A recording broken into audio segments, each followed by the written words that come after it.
This is a Cleric guide for Dark and Darker. So Cleric is literally all I've played for both the last two alpha playtests, and I'm going to tell you what to do, how to do it, and how to do good as a Cleric. Now, first off, as a Cleric, number one thing you're going to want to do is you are going to want to play with friends. Now, you can play solo, but if you're going to play solo, you should just go play like a fighter or a ranger. Highly recommend. But if you're going to play solo, I'll talk about that towards the end maybe, about how you could force it. But again, it's really something that you really should just play a different class for if you're going to do it. Anyway, so Cleric's the best like team fight thing. If you have a Cleric in your group, if your group's odds of winning go through the roof. So for a Cleric, go to class, and obviously when I made this video, this is Alpha Playtest 3. They don't have the training stuff yet, so I'll make a new guide whenever next playtest if they have this stuff. So we got perks and skills, and we have spells. On this playtest, they added the spell memory system, so now it's a confusing disaster, and they nerfed the hell out of Clerics. So let's talk about some of this stuff. So let me start off with the new thing, which is the spell memory system. So there are spell wheels, and you'll always have the one on down here, unless you can take it off. Yeah, you could actually just have no spells if you wanted. But anyway, you have two spell memories. If you want, you can have one on, or you can have both on.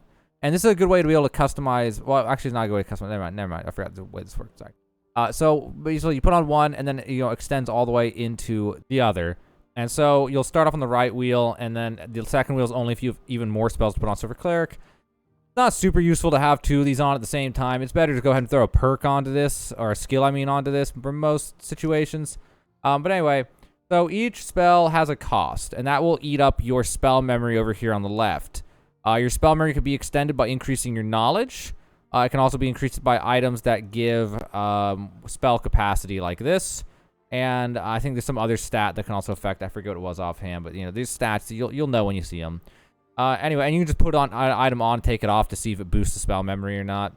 Anyway, so over here are the spells, and so one cost will eat up one spell memory, two costs eat up two, all the way up to res, which now is 8 cost, and that will eat up 8. So if I take everything off, you see down here I have a cost limit. I haven't used any of it yet. I'm at 0, 16. If I throw on res, now we're using up 8 of my 16 spell memory. Then if I throw on Holy Light, we're already at 13. So now if I try a lesser heal, it'll be like these lines through it, meaning I can't even use it. But I can still equip it. And what that'll mean, like if during the match I find like a ring that has knowledge on it and throw it on, then suddenly I'll be able to use this in the middle of the match. Or just like if I take a piece of gear off and then I lose spell capacity, then I suddenly won't be able to use another one.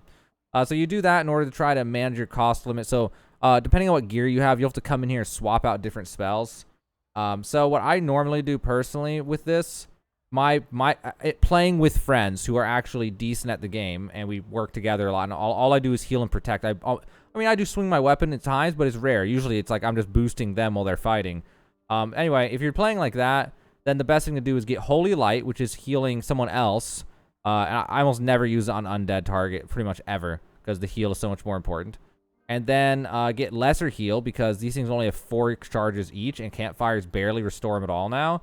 So you kind of need both to be able to get enough heals for a real long, extended fight.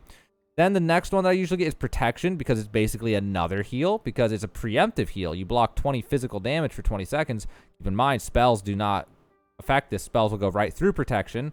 So do keep that one in mind.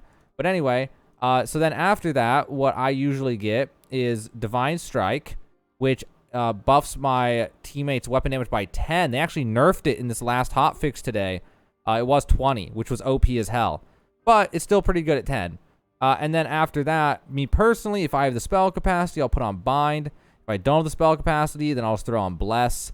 Bless will give target 3 of all stats except Knowledge for 30 seconds or longer, depending on your willed attribute. And Bind will bind a target for 0.75 seconds or longer, depending on how much will that you have.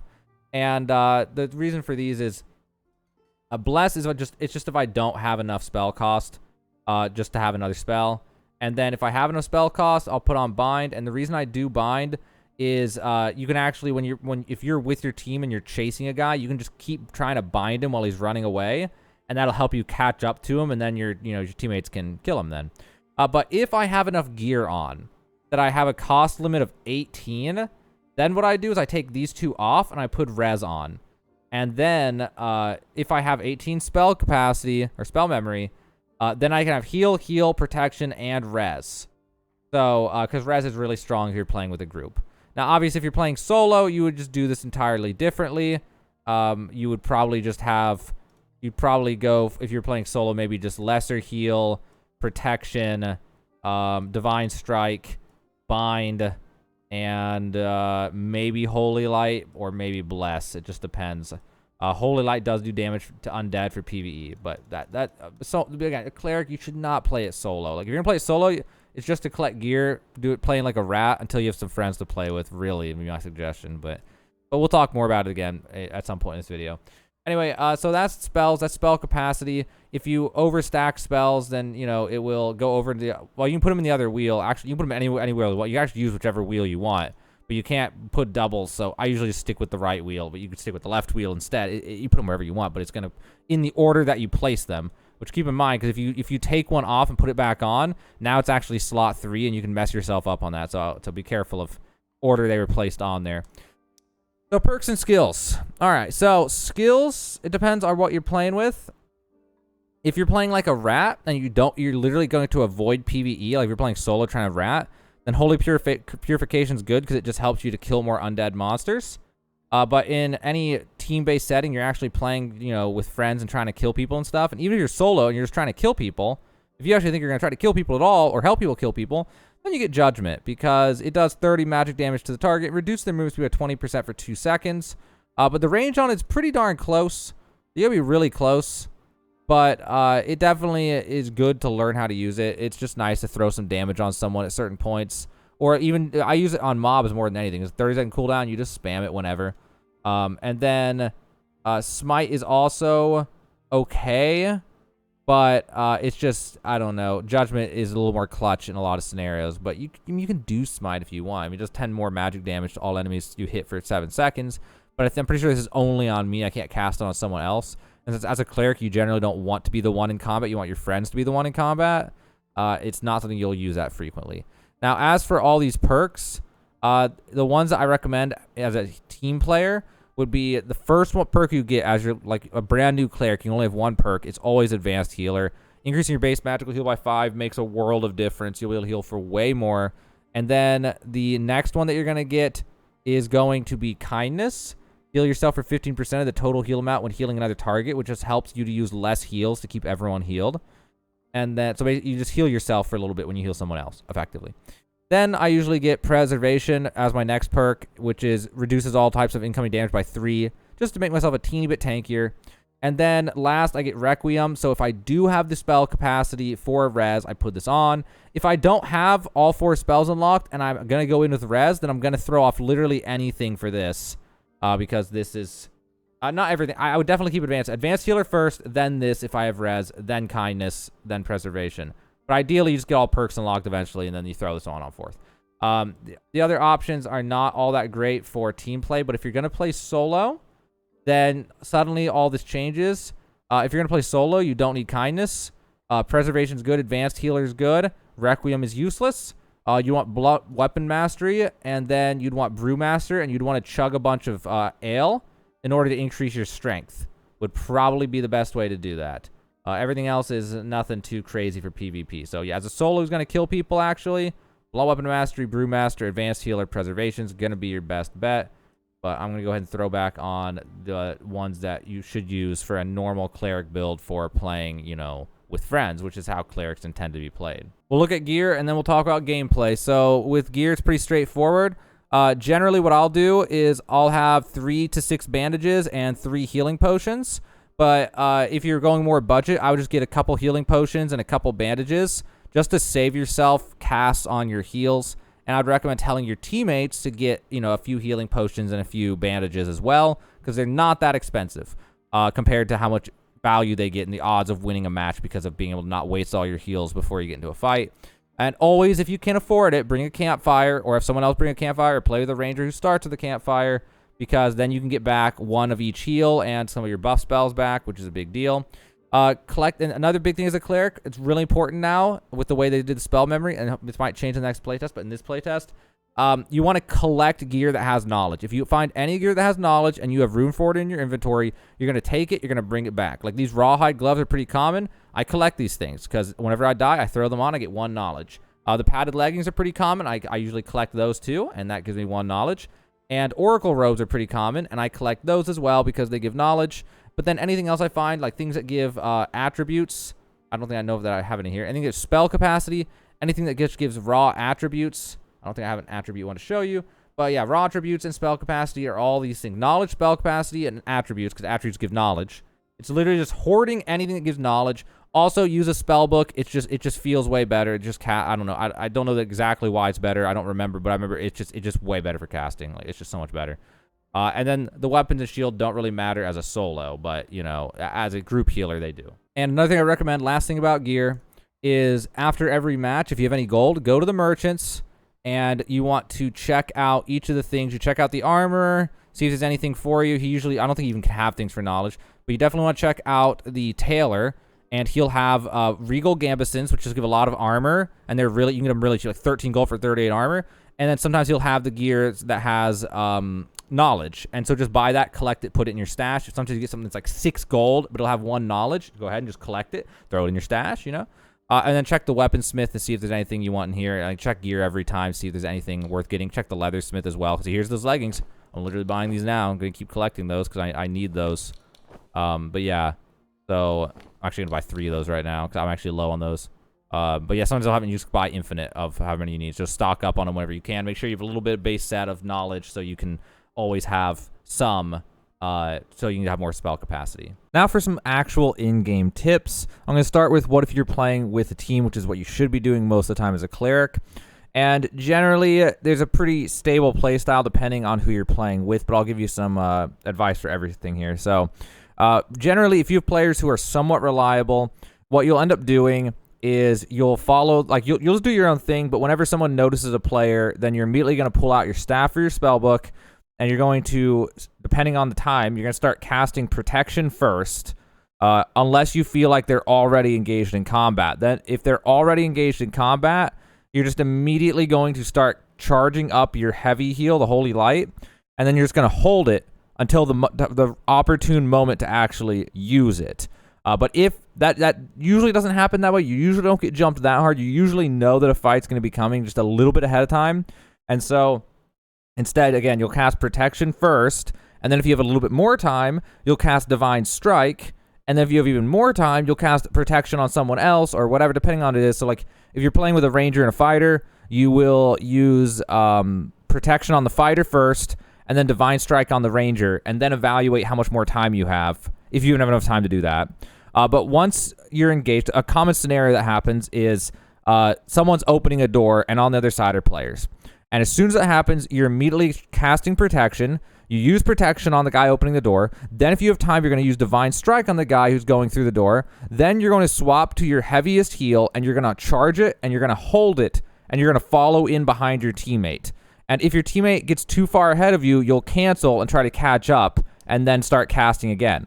But the biggest thing as a cleric to know about is charging your heavy heal, or small heal if you're out of heavy heals, because you only have 4 charges. And then you're literally just going to hold it in your hand or in your staff and just hold it.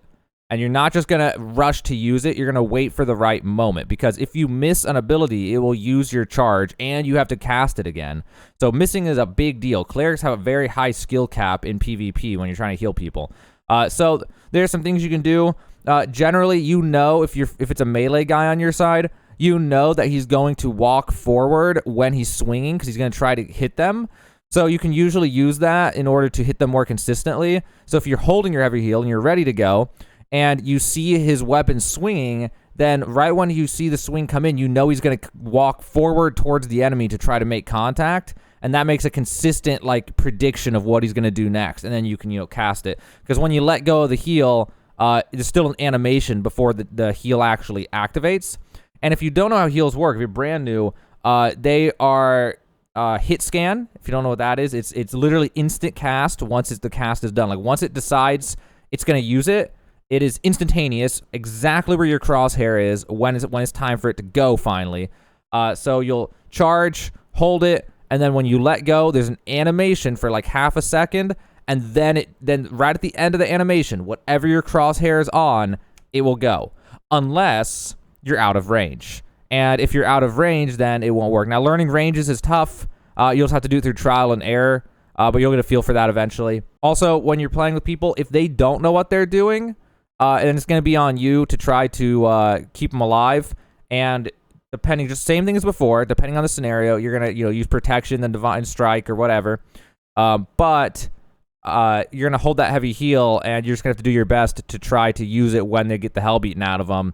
So generally in these fights, you're going to, as a cleric, position to where you're like close, and if someone starts coming at you, depending on who it is, you either back off and hope that your teammates don't die, or you just take a few hits while getting a heal, then pull out your sword and shield and start blocking.